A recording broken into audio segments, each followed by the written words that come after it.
Okay, let's see. I think it's loading. It is loading.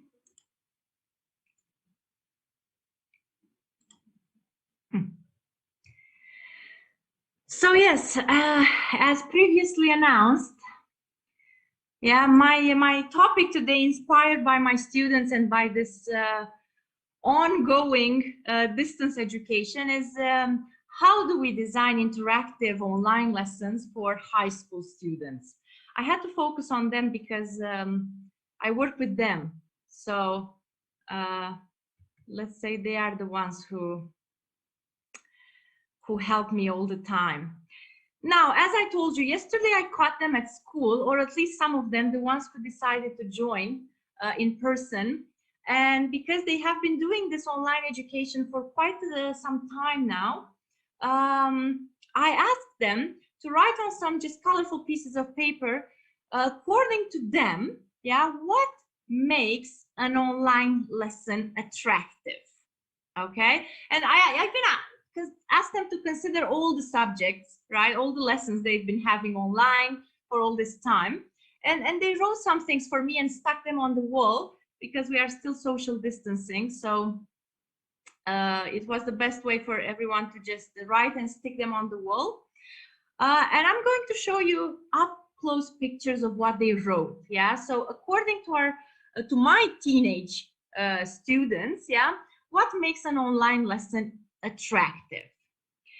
And this is what they wrote. Yeah, well, at least some of them. Yeah, one of my students wrote that a soup is just water without spices. So a lesson should be spiced with jokes and random talks. Yeah. And then they mentioned using platforms like Nearpod so that everyone can contribute to the lesson. Again, they gave some platform names, yeah, like Wakelet, Nearpod, group projects, discussions, the use of interactive collaborative apps, yeah. And you can see here other opinions, yeah.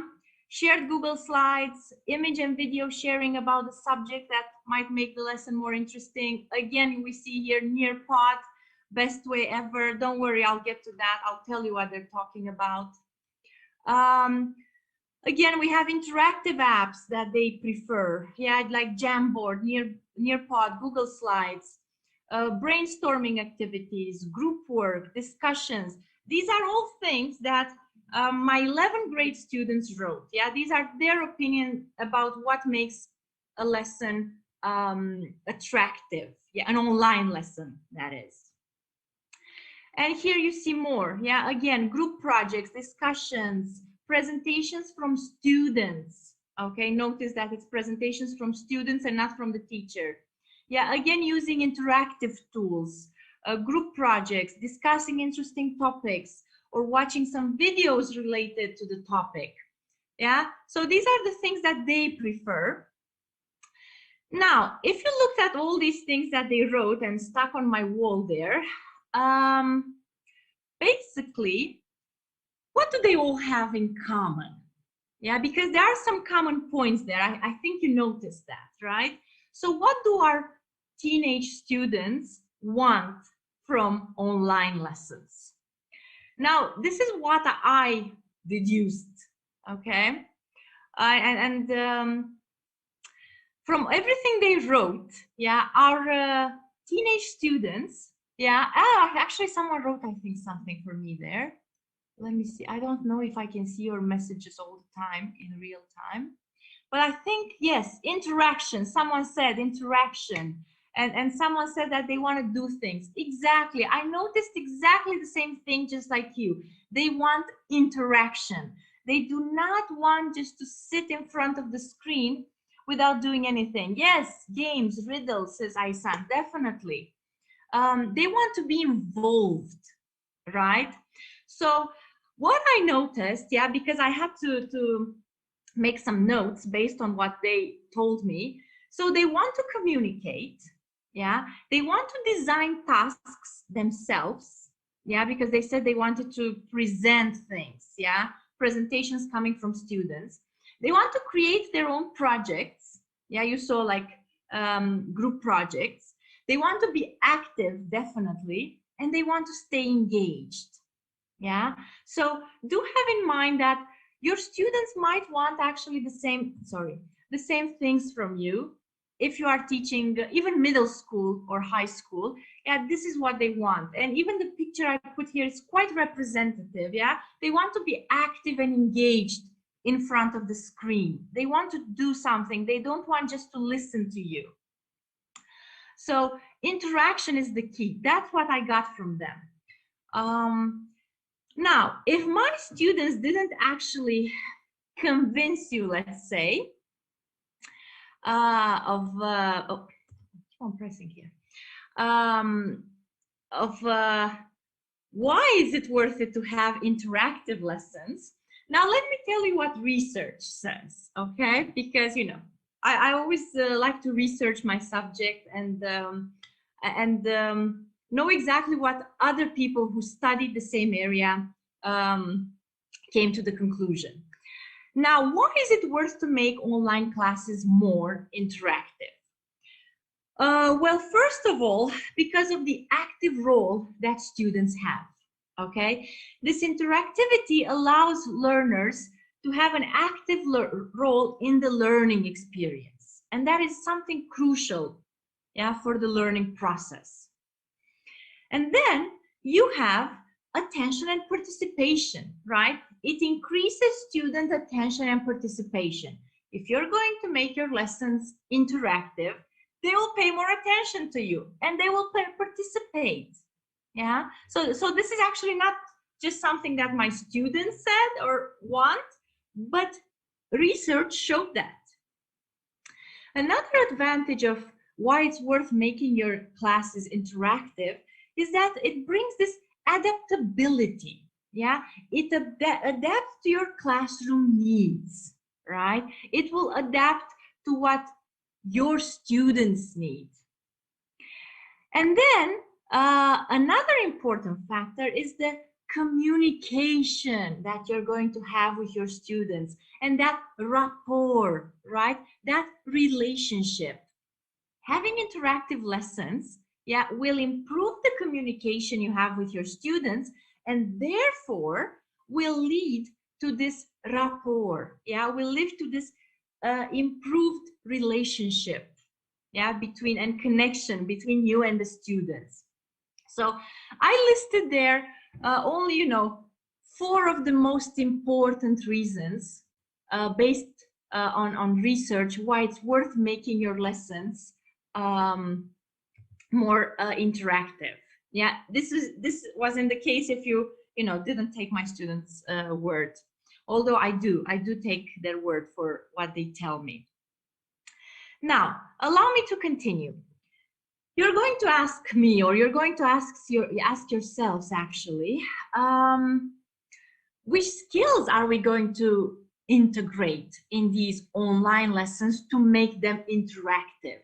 Or from the multitude of skills, okay, which skills should we integrate to actually help us build interactive lessons? Well, first of all, you're going to want to integrate critical thinking skills. Yeah, and these are, how can I cannot emphasize this enough, how critical thinking skills are among the most important ones, especially if you have teenage students. Okay, so do create activities, you know, in order to make your lessons interactive based on critical thinking skills. And then obviously, because you saw that they wanted communication, yeah, do tap on their communicative skills because they have them and they want to use them, right? That's what they do. So wait, I'm trying to do something here. I don't know if this is okay. It's working. Oh, I was trying to do something. So definitely tap on those critical thinking skills and communicative skills. And then another skill that you could implement in your online lessons are problem solving skills. Okay, and these really, really help a lot because it will keep them engaged. And maybe, and the last important skill that you could integrate in your online lessons are collaborative skills, because you saw from their answers, they want group projects, they want group discussions, they want to work together. Okay, so these are the main skills and the most important ones that you should incorporate in your lesson in order to make it interactive. Okay, these are, I'm not saying these are the only ones, but these are maybe the most important ones, I would say. Okay, so you know the skills that you should be integrated, and if you do this, it will also get you to this integrated skill learning, right? Because we're always aiming for that in our lessons, integrated skills lessons. They always tell that at school, right? That's what they always tell us. Now, the next question you're going to ask me, right?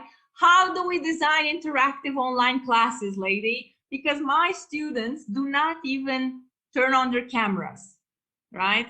My students don't even turn on their microphones, yeah? So they don't even follow the lesson, or, you know, they are not even active during the lesson. So how do I do it? Yeah, how do I design these interactive online classes? Now, after a year of online education and online lessons, I did come up with a pattern, let's say. Yeah, I think I can call it a pattern. I did come up with a pattern, which proved to be beneficial in my lessons, because I identified 3 things that I should always apply, or I should always have in mind if I want to make my lessons interactive and keep my students engaged. Okay, now the 3 factors that I identified as being crucial or essential, yeah, for having interactive online lessons are inquire, research, and create. This is, let's say, the simplified way of putting it, right? The simplified way. Don't worry, I will get into details with each of them. So, the simplified way. Now, if you think about it, already the pictures you see and the words I put there are already going to make you think, right? Your brain is already working and you're like, oh, okay, I think I see where this is going, right? So every time when you want to design an interactive online lesson for teenagers, think that you need to cover these 3 areas: inquiry, research, and creation. Yeah, and let's see how we can do each of them. Now, for the inquire part, right? This is that first part of the lesson, yeah? The one that you need to spark the attention, you need to stir the interest, you need to be the spark yourself, right? As a teacher, you need to be the spark. Now, I tend to use these 3 kind of activities with my students in order to you know, kind of start my lesson in a powerful way, yeah, and to activate this inquire part. Okay, and the activities that are most common, yeah, I'm not saying these are the only ones I use, yeah, but the ones that prove to be the best, let's say, or the ones that students prefer are brainstorming, think, pair, share, and buzz sessions. And I will talk about each of them, don't worry, and I will explain how I do it. Now, then again, I'm not saying that this is the only way of doing it, okay? I'm sure you can also adapt these in different ways, yeah? But this is how I do it and how they prove to be beneficial with my students. Now, brainstorming, yeah? I use this for this inquiry part. And brainstorming for online lessons is like a gift sent from God. You know why? Because They are generating creative thoughts and ideas. You have all the students who work together, okay, at the same time. And most importantly, that is the time when they are learning from each other.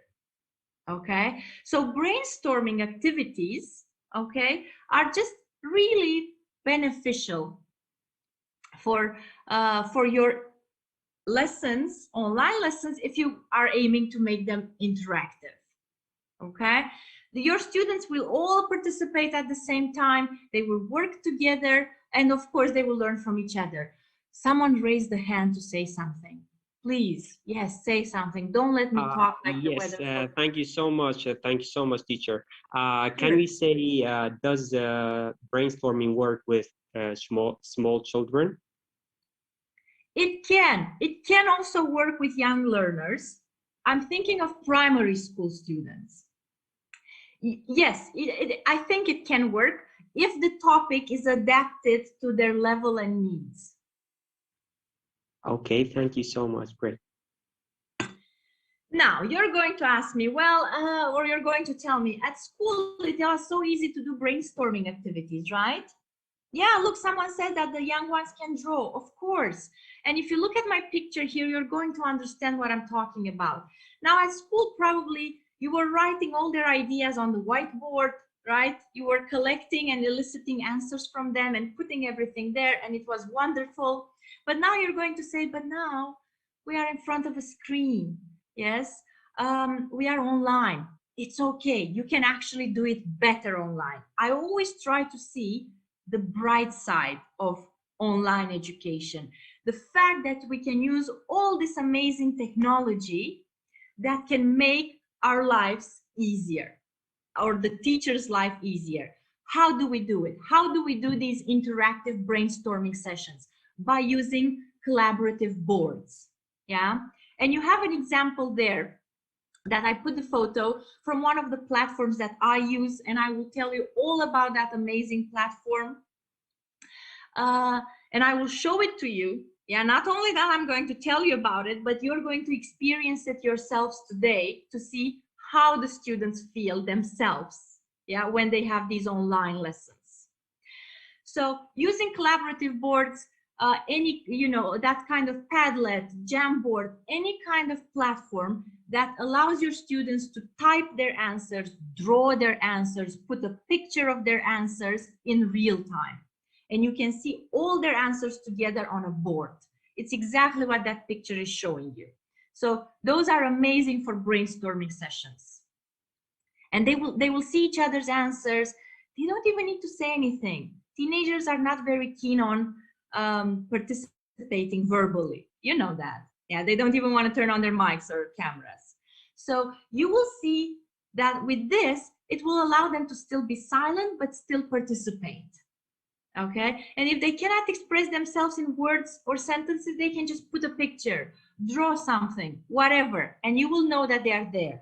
Yeah, you will know that they are still with you and following your lesson. So this was brainstorming. Now, another thing that I do is use this technique called think, pair, share. Yeah, I set up a problem. Yeah, because remember I told you about problem solving skills. I incorporate those, or just a question around a certain topic and pair students up. Yeah, I pair them up. I give each pair enough time, to come to a conclusion on the topic that I assigned. Yeah, and then I allow those pairs and the students from those pairs to share their conclusion with the other pairs.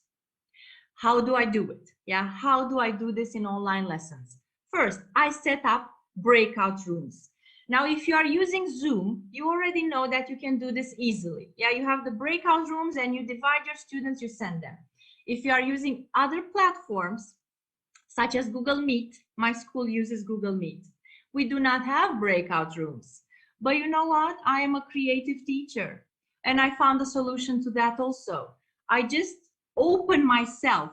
Yeah, I open myself different Google Meet sessions, and I just share the link with the students. So if I want Zeynep and Mehmet to pair up and be together in the same Google Meet session, I will just share a link with them that I created. Yeah, and they will go there and discuss things together. Okay, and it also allows me to pop in into every session. Oh, I love it when I just pop in into every session, yeah, because I have all the links and I just see what they're doing and what they're talking about. And after they have this time to collaborate with each other in pairs, we go back to that collaborative board that I was telling you about, and they are sharing their findings, opinions with everyone. And those can be written, they could be pictures, they can be everything, anything that they came up with. So you have the pair work and you have the sharing with everyone. Okay, so you have communication involved, you have problem solving, you have critical thinking, you have collaborative skills because they need to collaborate and they need to come to a conclusion and they need to agree on things. You have a multitude of skills that they can combine, yeah, and work on together. So this was think, pair, share. I'm moving on. Next thing that I do with my students are buzz sessions, and they love buzz sessions. Yeah. Now, this time is not a pair work, it's a group work. Okay. So they come together in groups and they focus on a topic. Within each group, yeah, every student will have to contribute with ideas, thoughts, pictures, whatever comes to their mind. Now, in these buzz sessions, yeah, which are quite short, 15 minutes, 20 minutes, yeah, that's how I make them. Everyone learns from each other's input. Yeah, everyone learns from each other's participation and experiences, which is amazing because this is what we also do as grown-ups, right? That's what we do. We learn from each other.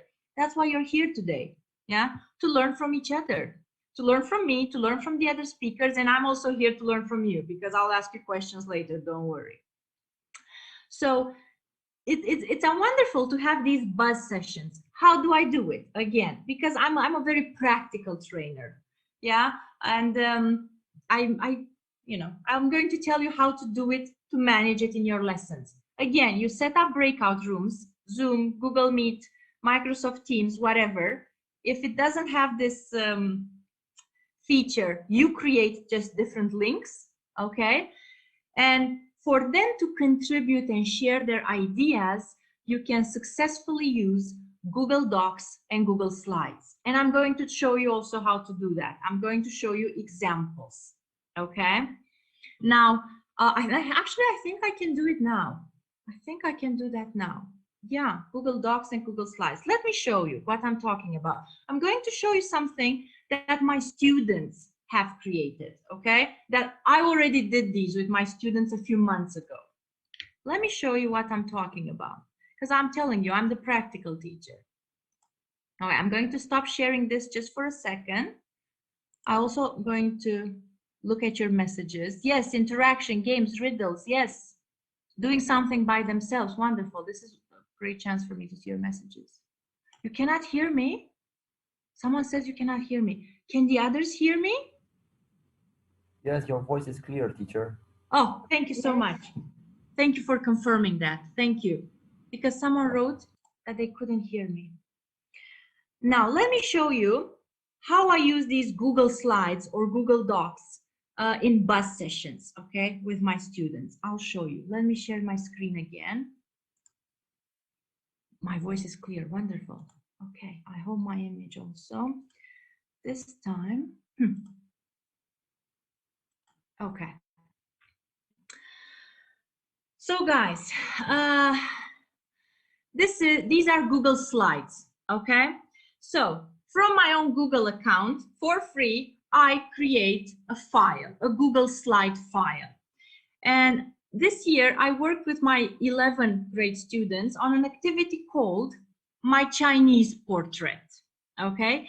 Where basically I got to know them, okay? And I asked them to create a Chinese portrait. A Chinese portrait is that kind of activity where they have to use second conditionals.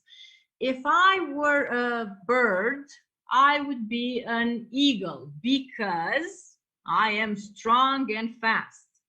If I were an object, I would be a pencil because I could write history. Okay, so they created those sentences first, and based on those sentences, I created these Google slides for them, and I assigned one slide per person. Okay, every student had a slide where they had to design their own Chinese portrait, like a poster. Okay, so it allowed students to do something individually, but at the same time, and it allowed me as the teacher to check on them. And this is what my students created by themselves at the same time. Yeah, look. Yeah, see, I have here one Chinese portrait, and from the pictures they put here, I can understand, you know, if they were a part of the body, they would be the brain, because probably they're intelligent or something, or they like Marvel. And I have here someone who created something, you know, and she likes cats or something. Now, as you see, there are some comments here. Do you see? These are my students' comments. They are commenting on each other's work. So after each of them creates their own slide with their Chinese portrait, okay, they visit each other's slides in real time, live, and they leave comments, as you see. Talented, brilliant, incredible. Yeah, they are praising each other. Good, I like the background. The cat, yeah, is so cool. I'm also leaving comments on their work. Yeah, artistically done. Nice cat. So they are giving feedback to each other. Okay, they are appreciating each other's work. They are active, they are engaged, and they are giving feedback to each other. Look at them. They created 1 million of these. Well, everyone had one done. Look, brilliant. Yeah, they think, and as you can see, there are comments on each of them, a lot of comments. Yeah, I'm just showing you to give you an idea how I did it with my students. I just created the Google slide file, gave it a name, and shared the link with my students, and everyone got assigned a slide. You know, Zainab, number 7, Ahmed, number 8. See, everyone put here something, and they got quite creative. Look at them. Yeah, they got quite creative. Look, these are, see, visually appealing. Wow, they leave comments themselves. I'm not even forcing them to do these. They want to do them. Yeah, so this is one way of creating these kind of buzz sessions. Yeah, where they work together or they work individually, but then everyone can see their work. Yeah, look at them. So they are really nice. Look, I have here a student who's tired, whose battery is done. Yeah, so you can do this with your students, and it will spark discussion, conversation, comments, feedback, everything. It will spark everything. And I don't know if you noticed, I think I noticed now that I created the cover page of the activity, and I have a student, yeah, who gave me a comment, yeah, because I created that, and he said, good activity. Yeah, they liked it. Well, at least the student liked it. Notice I did this activity with them at the end of August. Okay, because so this was like in summer when we started earlier with them. So that is how I use these Google slide. And I want to show you something else, because I'm the teacher who shows you how to do the activities with your students.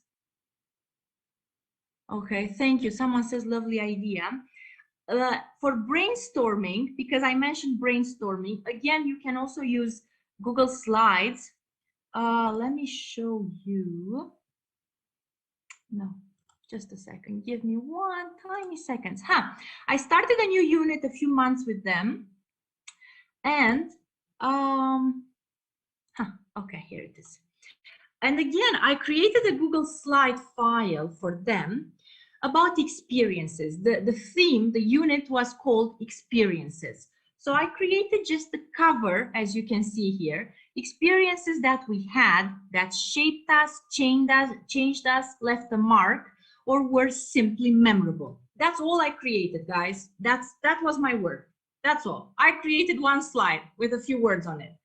And then I just assign one slide to each student. Actually, I don't even assign the slide. They just take it one by one. They know that each student should have a slide. And this was a writing activity. Yeah, the previous one was more visual. Okay, but this one was a writing activity. And I loved it, how I just got to sit in front of the computer and watch them work. And in real time, I could see what each of my students was writing. Yeah, look, Mustafa, he wrote about his experience that shaped him. That, see, he was a bit funny. Being born was life-changing, literally. Yeah, I didn't have to work much. They did the work. Everyone was participating at the same time. Okay, and I could check on them and give feedback. Yeah, at the same time. Look at them. They wrote amazing things. Look, having a brother was probably the biggest change in my life because this was about experiences. I developed a lot since his birth. Yeah, look at, they wrote amazing things. Changing my school was an important experience. Moving to Ankara, switching to the IB program. Look at them writing all these things. Look, yeah, I hardly had any friends. Yeah, I have a student here who, poor guy, he didn't have many friends. Yeah, but I started making friends. These are experiences for them. Look at them. They all wrote these amazing things by themselves without me doing anything, just me, you know, checking and seeing, and they were participating and they were engaged. Okay, so please use Google Slides, use Google Docs, use interactive tools as much as you can. See, everyone wrote here, and you see their names and, you know, fake friends. See, Melissa, who has a problem with fake friends. I learned about them also. You can, I think, already tell that my relationship with these students is quite good. Yeah, that we are quite close. We established that rapport. Yeah, so it's amazing. These were just some examples I wanted to show you, like practical ones, just for you to see that these are possible to do with your students. Okay, and I have some messages. How about second conditionals? Did they also share their ideas and explain their slides? Yes. For the Chinese portrait, where they had to use second conditionals, after they created and gave feedback to each other, yeah, you saw how they wrote comments and gave feedback, everyone had 1 minute, okay, or 2 minutes tops, to explain his Chinese portrait. Why did they choose those pictures, objects, whatever? So yes, they shared their ideas with the others. So there was communication as well. Do you ever have problems with students deleting or editing another student's work? To be honest, no. No, my students are quite responsible and they don't do that. Not all the students are proficient enough to write about their experiences. I agree, but you don't have to ask them to write about their experience. You can ask them to write about their favorite person, favorite animal if they are younger. You can ask any topic, okay? So don't worry about it. For me, it was experiences. That was the topic.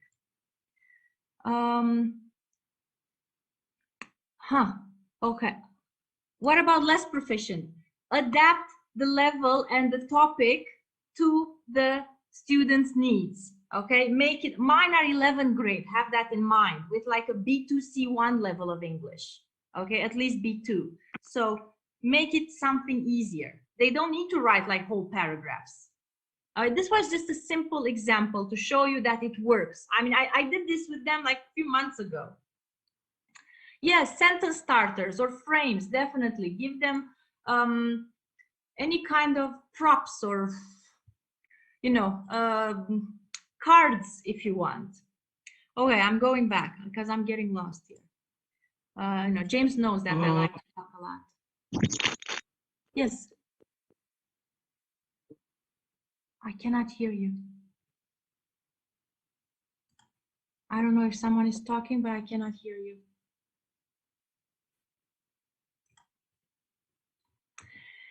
Okay, I did this inquire part, right? Remember I showed you my free heads with inquire, research, and create? Research. This is another thing you have to apply in your online lessons. Now, what kind of activities can you do with your students to apply this research skill, okay?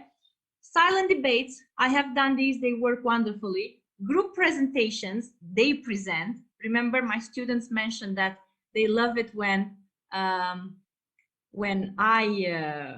they present, sorry. Okay. I'm trying to also read your messages, kind of. I don't know if it's wise with me, but still, I want to be in touch with you. So when they present something, and then of course, individual speeches, okay? So these are some kind of activities that you can do with them in order to have this research part. Because guys, these are online lessons. Guys, can you still hear me, by the way? I think so. I hope so. Yes, yes, we can. Yes, we Okay. can. Wonderful. Wonderful. Thank you so much for confirming that. So these are, I'm going to say about silent debates, yes. Now, these are online lessons, right? So they have access to the best resource in the world for research, the internet. Yeah, so definitely use it because they love using it too. But you know, use it with a good purpose. Now, silent debates, how do I do it? First of all, I bring up a controversial topic. A controversial topic, yes, gay marriage, abortion, something that is really like sparkling their mind. Now, if you are in a country or in a culture that is a bit more conservative, be careful. Yeah, choose on the, like, you know, animal rights, the right to own a gun, you know, weapons, you know, be careful, be careful, be careful, depending on how conservative they are. Divide the students into two teams. Allow them to choose their side, if they are pro or against. Okay, if they are in favor of your claim that, I don't know, gay marriage should be legalized or marijuana should be legalized in Turkey or other countries, okay, or if they are against, okay, give them time to do their research, yeah, online, to, you know, come up with arguments and evidence to support their opinions. Yeah, let them discuss and then come to a conclusion.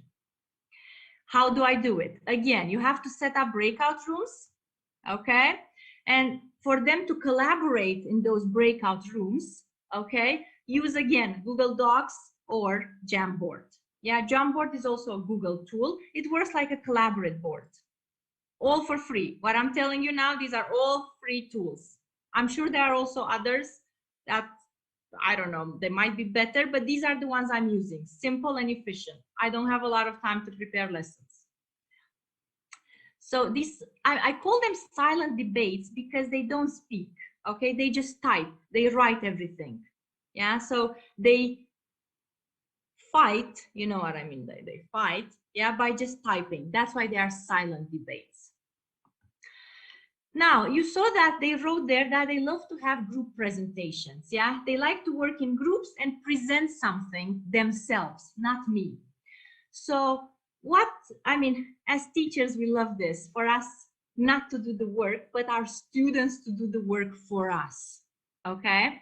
So what do? I set up an interesting topic, I divide them into groups, and I assign each group a subtopic, okay? So they're not all going to present the same thing on the same topic. No, I just have like an umbrella topic, okay, an umbrella topic, and then they have subtopics.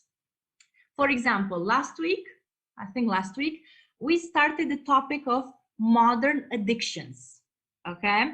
Now, I didn't want each of them or each group to tell me about the same addictions, okay? So they had separate ones. Someone talked about, you know, sugar addiction, caffeine addiction, I don't know, drug addiction, and so on and so forth. So everyone had a subtopic from the umbrella topic.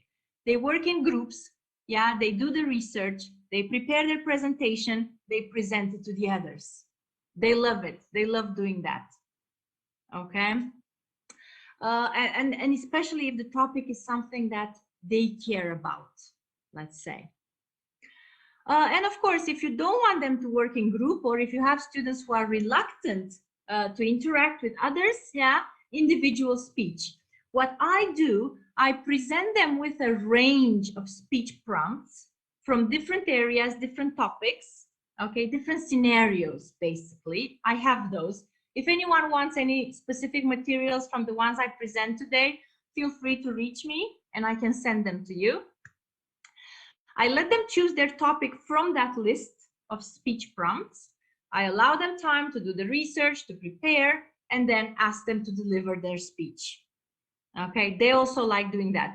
But the topics for the speeches, they have to be interested. Don't ask them to talk only about recycling and saving the planet by, you know, not using plastic, because those are boring, especially if they are overdone.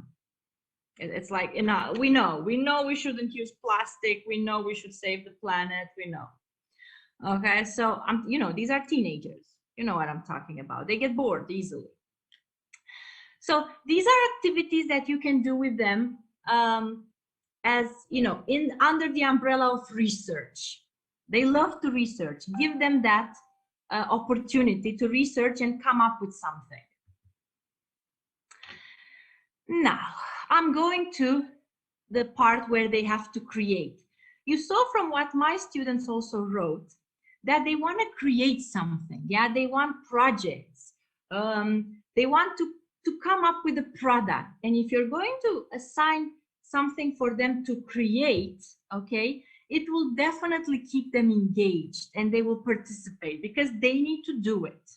Okay, now the best activities, not the only ones, but the best that I have been using successfully with my high school students for them to create a product for online lessons are the following. Group letter writing, and I will show you, I have an example, I did it with my students. Podcast recording, so I don't ask them to write a million gazillion pages, which I would need to read and get bored reading them. But they record 2-3 minutes, maximum 5 minutes of a podcast, an audio recording, or a video or screencast recording. Okay, they love doing documentary videos. I'm a short again, yeah, maximum 5 minutes because I get bored. They will also get bored. Poster designing, they love doing those. So they need to come up with a product. Okay, let them create something. And let me tell you what I'm talking about. I'm going to show you the boring ones because podcast and video, it's easy, you know, it's like audio recording or video recording. Poster again. But normally letter writing is boring, right? When you ask your students, write a letter to your best friend. Write a letter to the principal of the school, you know, if it's formal letter or informal letter. Oh my God, how boring that is. It kills me also. So what did I do? Well, I had to make it more fun. I played a song for them, okay, and it's an old song. It's a song about a relationship between a man and a woman, and they break up, okay? And he sings the song for the lady, saying that he misses her, he wants her to come back, whatever, something like that. It's a cheesy song, I'll say it. Anyway, after that, by the way, the name of the girl that the boy wants back in his life is Jessie. Okay, Jessie. Now, Jessie left this boy. So what I did, I divided my class into 2 groups. A group of girls, a group of boys. Okay? Now, the girls were Jessie. Yeah, the girl who broke up with the guy. And the boys were the ones suffering because the girl left them. So I said, look, let's divide, okay? I gave links to 2 different Google Meet sessions, one for girls, one for boys. And I said, I would like the girls, as Jessie, as the girl in the song, to write a letter to the boy, and the boys to write a letter to the girl, okay? So they kind of assumed some roles. And let me show you what they did. Yeah, so again, these are 10th or 11th graders. Let me show you. Let me show you what they did. They wrote letters, and this time letter writing was fun. For the first time, letter writing was fun. Yeah, I think, yeah, and they loved that activity, especially that we started with the song. Let me share my screen with you again. So here it is. For this activity, I used Google Docs. So not Google Slides, but Google Docs. And I created 2 documents. Letter from Jessie, letter to Jessie. Yeah, so letter from Jessie was the letter written by the girls for the boys. And letter to Jessie, the letter written by the boys for the girls. Okay, and they were discussing and typing these separately. Yeah, they were in different groups. They couldn't hear each other, they couldn't see each other, and they couldn't see what the others were writing, which was amazing. They shared at the end after they finished. And this is my girls writing. Yeah, and you know, the girls who got quite sentimental because they are girls. And actually they did a fine job. Yeah, they even put the date. This is an old song, as I said. That's why they said 1998. And notice how they wrote there, Dear Joshua. Yeah, Joshua was the name of the boy in the song. I'm not sure how to start this letter, but I tried so many times and I give up. Yeah, and they put all their feelings here in this letter, okay, for the boys. And they did it as a group. Yeah, which was the best part. Everyone participated. I know everyone participated because I popped in every session, girls and boys, and I was checking what they were doing.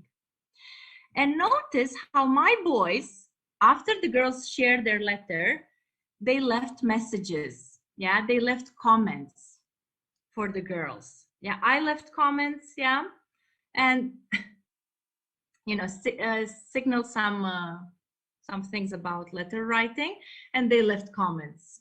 Yeah, and like, you know, how they felt and all that.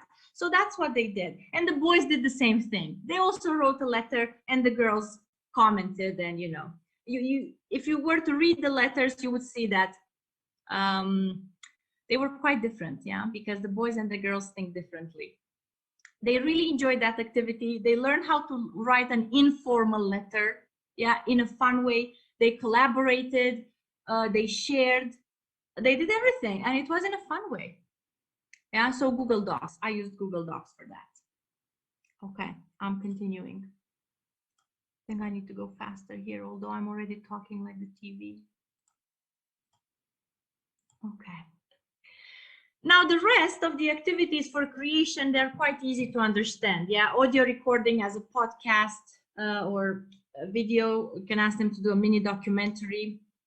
Again, if you're going to need supplemental materials, how to deliver these activities to your students, you can reach out to me at the end or, you know, later on, and I can send them to you. Okay. Now, from all these activities that I presented to you, what do they all have in common?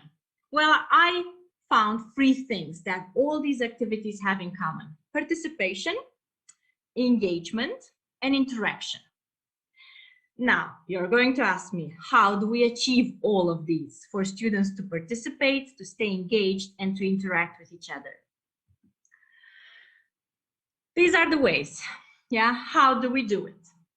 Allow them, sorry, not allow them, ask for their feedback. Okay, whatever you do, whatever you're planning as a lesson, ask for their feedback. Okay, I always do that. Okay, I ask them, what do you think? Would this be a good idea? So I ask them. Let your students choose the way. I let my students choose their activities. I give them options and variety. Yeah, let them choose what they would like to do. Make it social. Allow them to comment on each other's products. Allow them to interact just like they do it on Instagram, to like, to subscribe to whatever, write a comment, make it social. Invite your learners to contribute. Don't do all the hard work. It's difficult. We don't have the time to prepare every single lesson. We don't. Yeah. So let them contribute. Let them prepare presentations of the topic of the lesson in groups, alone, whatever. Definitely encourage peer evaluation. Yeah. Let them evaluate each other. It's a wonderful tool. And most importantly, let them express themselves. Yeah. Give them a voice. Let your class an online lesson be the place where they can express themselves. As you saw, I do that with them. I let them express themselves and they come up with amazing products. Someone asks how you can reach me. I'll leave you my email address. Now, oh God, I'm running out of time. Let's go back because, you know, my lessons and my presentations are usually circular. I go back at the end from where I started. Let's go back to what they wanted. Now, what was the most common word that you saw that they wrote on those pieces of paper? What was it? There was a word that everyone put there as, you know, that what they wanted from online lesson. What was that word? Someone can write it in the chat box for me to know that I didn't talk for nothing. What was that common word that they all put? Yeah, interaction, yes, interaction, but they put a platform name. Yeah, there was a platform name. Yeah, working together, yeah. Nearpod, thank you, Katerina. Yes, they wrote Nearpod. Now, guys, I cannot stress this enough, how of a lifesaver this Nearpod platform is. Yeah, maybe some of you are already using it. Maybe you are already implementing it in your lessons. Even their logo, yeah, even their slogan is make every lesson interactive. Yeah, Nearpod, make every lesson interactive. Everything I presented to you here today, all the activities, all the ideas, they can all be beautifully done on Nearpod, okay? If you have time to design them yourselves, it's great. If you don't have time, it's okay. There is a Nearpod library, which has pretty much millions of resources already done by other teachers, okay? You can get an account simply for free. You just log in with your email address if you want to create an account as a teacher. And I'm going to show you, don't worry, I'm not leaving, I have 5 minutes. I hope James is not kicking me out. I have 5 minutes. Okay, now what is this special about this Nearpod? Because with this platform, you engage every single student and you can check on them. Okay, that's the best part. You can check on your students, what they are doing in real time, and you get feedback and answers in real time. So if Ahmed is in front of the computer sleeping, you will know that. Let me show you. Let me show you. I have 5 minutes. Don't kick me out, James, yet. Don't kick me out. My time. So let me show you, because I'm a hands-on approach teacher. Okay, I'm sharing again with my Nearpod thing. Here it is. As I said, you can create an account for free just with your email address. You create that one as a teacher. Now, this is my Nearpod library with some of the lessons that I use online. Before asking you to connect as students, because I want you to experience it just like my students do. Now, some of these lessons you will see I created myself. Some of them I didn't, because I do not have so much time to create every lesson, you know, something new from scratch. My latest topic with my 11 and 12 graders was migration, okay? And this was the lesson on migration, which I found already done on Nearpod.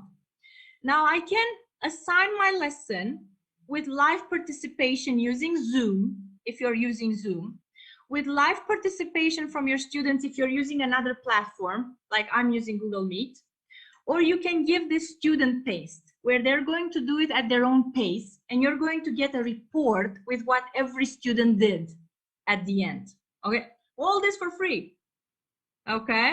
All these for free. Now, imagine you're my students right now, okay? Please go to nearpod.com, okay? You just go to the website, and I'm going to give you a code to log into my lesson, just for you to try it, just like my students. You are the student now, okay? You're my high school students, just for a few minutes, okay?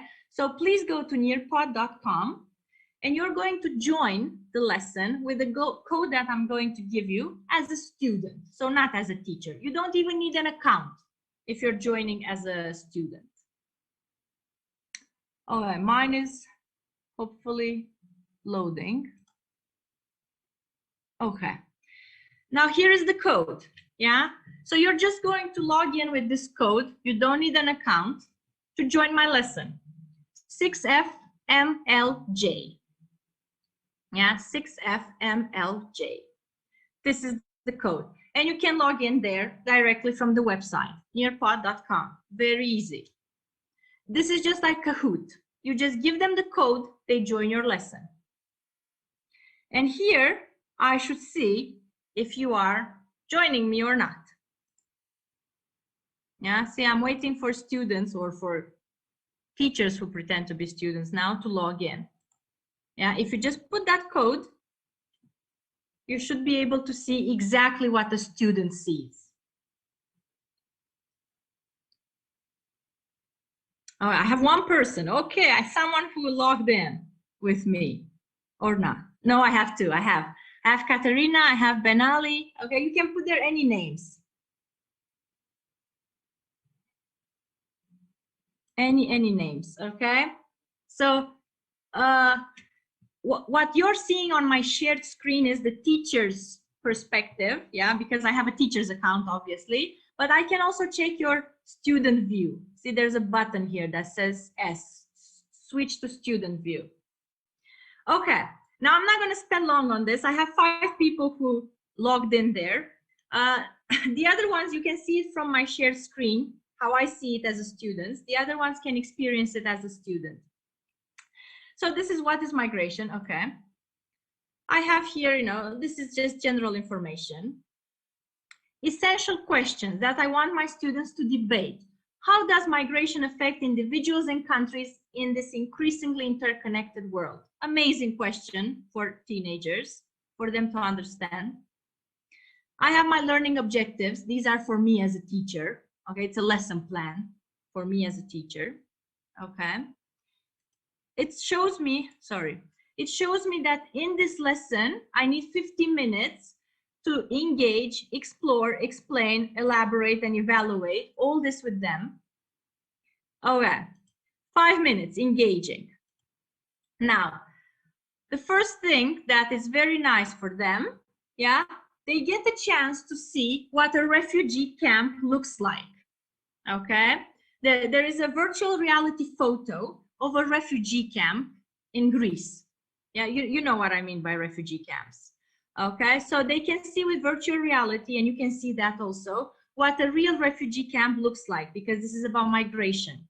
After they saw it, yeah, they have what I love the most, okay, a collaborative board, yeah, where they have to answer this question. Who do you think is responsible for running the camp you just visited? Okay, the one they saw. And this is the collaborative board I was telling you about. Now, feel free to type some things for me. Oh, government, there we go. This is what I see. Okay, and I can even like your comments, by the way, just like on Instagram. And students can like each other's comments. Volunteers. So I can see everyone who is active and who's not. Okay, so this is the collaborative board. Oh, wonderful. I'm getting a lot of answers here. Definitely. You got the picture. Yeah, you got it. I'm moving on just for you to see how it is. And then they have to explore, and they will have a video. Okay, a video telling them about migration. It's a short video, like 2-3 minutes. Okay, and I can choose to play it on all the devices or on my device only. Usually I do it on all the devices. And they watch the video about migration and all that. Okay, it's 4 minutes, whatever. And then they get to answer questions about that video. Okay, there's a little quiz to make sure that they listened to the video and they paid attention. There's a quiz. And guess what? I can see who gave the answers correctly and who didn't. Okay, in real time. I can see all those. Okay, so I have quiz. And then they get to draw something to show me how migrants, because they learned this from the video, how they move, yeah, from one, for example, from Syria right now towards Turkey, yeah, to enter the European Union. Okay, so I get the chance for them to see how they are drawing and if they understood. And guys, what do? I'm just sitting here and pressing a button. That's all I'm doing. Have in mind, I didn't create this lesson. It was already done for me. I found it on Nearpod for free. I didn't do anything. But of course, if you have time, you can also create your own. And then you have a million other activities that you can do with them. Think, pair, share, everything. They can read articles, everything in one lesson. Okay, everything they will explore. And you are there just as a facilitator. You are there just to watch them. Okay. I'm not going to continue. There are a lot more options, but you got the feeling, right? You got the gist of it. I know James is looking at me. I can feel his eyes on me. You got the gist. Explore it. It has so many options, all sorts of games, activities already done for you, or you can create them from scratch if you have time. If not, just go and I didn't do anything for that lesson and they loved it. They asked me again for Nearpod. Okay, I have here. Yeah, see how great it is? Thank you, Liz. Thank you. Coming from Liz, saying this was a good presentation. Thank you so much. It means a lot to me. Coming from you as a professional, thank you. I think, Maricela, you had a question about levels, like are all your students the same proficiency? Are some high, low? How do you manage this whole thing? It's another presentation, but a good question from one of our colleagues. Thank you so much. The students, I worked with them on these, they are pretty much at the same level, right? It's not a mixed ability class, but where you do have weaker students or mixed ability, you have the chance to assign different things and to work at their own pace, okay? You can do it for them to work at their own pace, yes, and assign, you know, an easier version, let's say. Got it. Now, a lot of people are asking about my, I think, email address. I'm sharing it now with you guys because I'm at the end. I was like in a marathon here. Okay. I felt like that. So that is my email address where you can send me questions, or if you want any materials that you think I could help you with anytime, I will be happy to share them. And I think I had a few more questions there that I don't know if people are still with me now. Yes. Okay.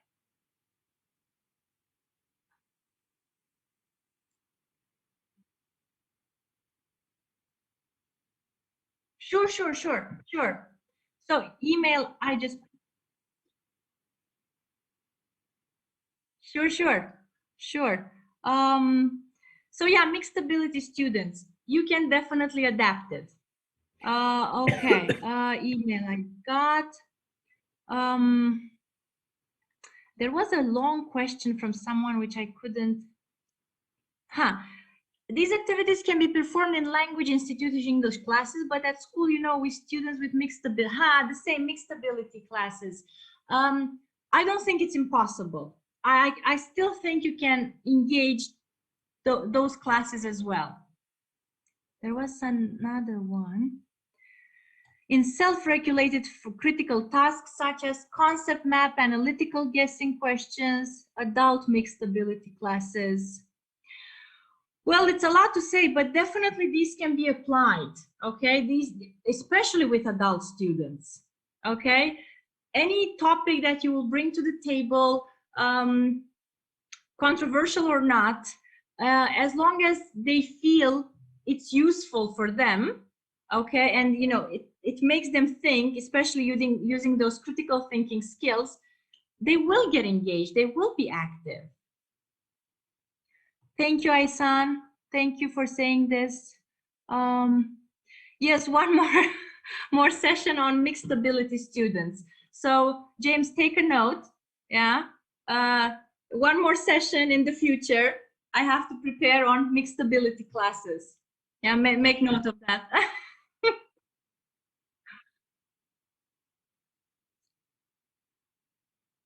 Sure. Okay, so guys, if you have any other questions, I'm here for a few more minutes until James kicks me out. And if not, I'm going to let you have your break.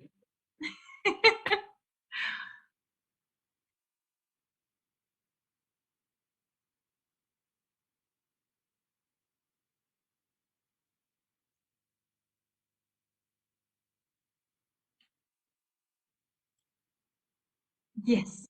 I think I even know the person. I know the person.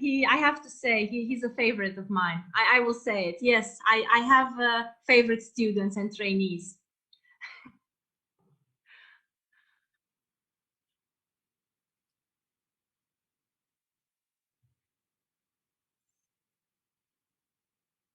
Thank you. Thank you so much. So much. Thank you everyone for putting up with me for an hour and a bit even.